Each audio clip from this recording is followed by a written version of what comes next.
In this scenario, the second mate, who is in charge in inspecting and maintenance of the GMDSS equipment, accidentally activate the apron.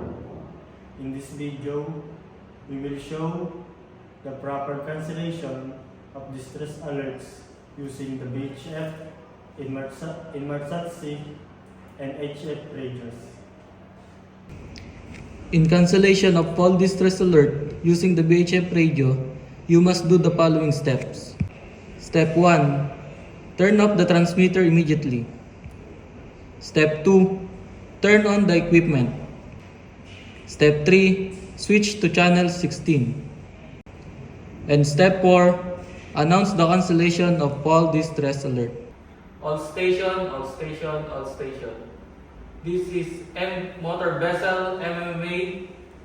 Call sign Alpha Bravo Charlie 12. Position latitude 15 degree 00 minutes north. Longitude 120 degree 00 minutes east. Please cancel my distress alert at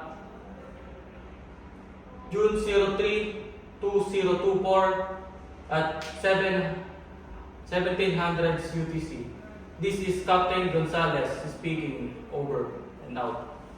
In cancellation of false distress alert using the Inmarsat-C, you must send a message announcing the distress alert, indicating the name of the vessel, call sign, position, cancellation of false distress alert, date and time, and master's name.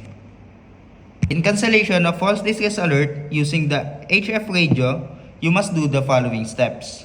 Step 1. Turn off the equipment immediately. Step 2. Turn on the equipment.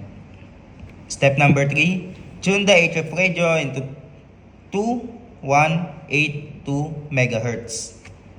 And lastly, announce the cancellation of false distress alert. Go. All stations, all stations, all stations. This is motor vessel MMA. Call sign Alpha Bravo Charlie 12. Position at latitude 15 degrees 00 minutes north. Longitude 120 degrees 00 minutes east. Please cancel my distress alert of June 03, 2024 at 1700 UTC. This is Captain Porcadilla speaking. Out.